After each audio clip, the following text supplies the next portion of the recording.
With that, we bring in our panel, civil rights attorney Robert Patillo, political consultant Shermichael Singleton. Gentlemen, it is good to see both of you. Let me just ask you, Robert, to be fair, have I identified the problem correctly?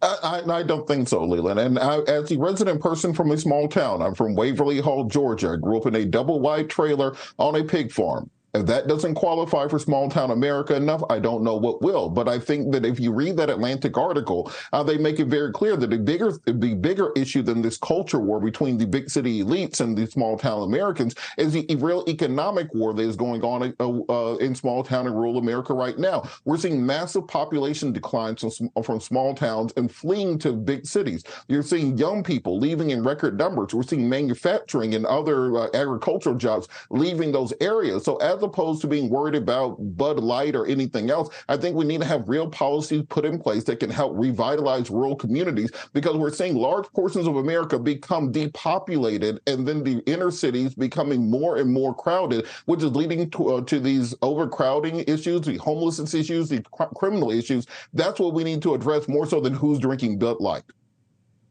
Yeah, well, we can all agree that the culture wars end up being silly. They're emblematic, of course, of the feelings that people have. And Shermichael, I think Robert's point is well taken, that the economic feelings of resentment are real, and that's why people look to symbols that say it's not your fault, right? Yeah, but I mean, I guess I would have a different perspective here, because there are a lot of people who do live in cities that are now moving to the suburbs.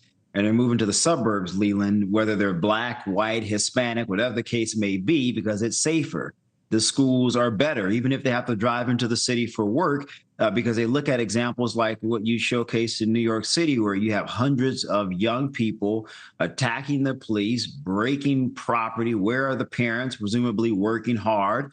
But there's no accountability or responsibility. They're looking at cities and realizing that there are district attorneys who are refusing to prosecute individuals that have committed certain types of crime. They're realizing that police forces are struggling to hire and retain individuals. And so when you look at the Pew Research studies of individuals who are moving to the suburbs, it's not just white Americans, Leland. It's Americans of every color who are looking at this stuff, and they're saying, this is not sustainable. I don't want to live in an unsafe environment, and I don't want my children in an unsafe environment. So when I think about that town, whether it's individuals in small towns or people who move to cities who are now moving to suburbs, I think Americans of every color and creed have had enough.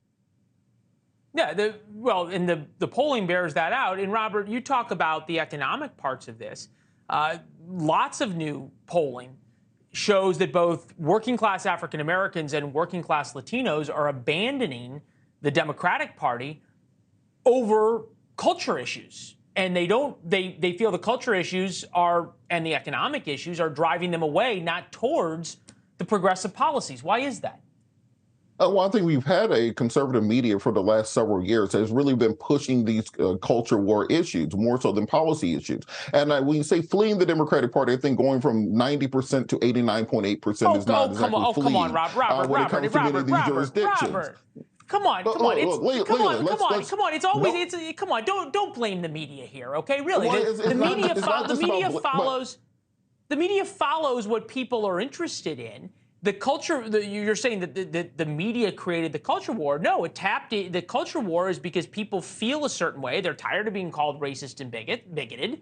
And the media covers that. And the media didn't all of a sudden make Jason Aldean's song #1 on the Billboard charts. Listeners did.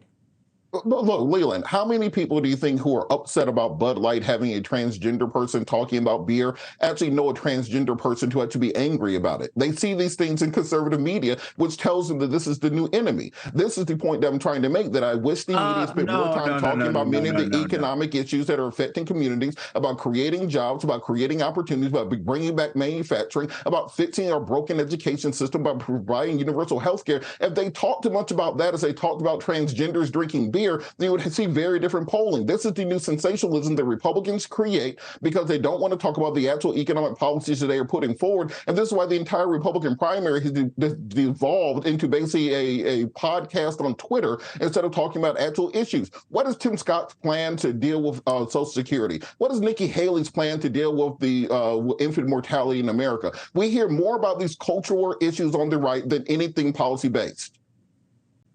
Thanks for watching. Go to newsnationnow.com to find NewsNation on your television provider. And don't forget to subscribe. Click the red button to get more of NewsNation's fact-driven, unbiased coverage.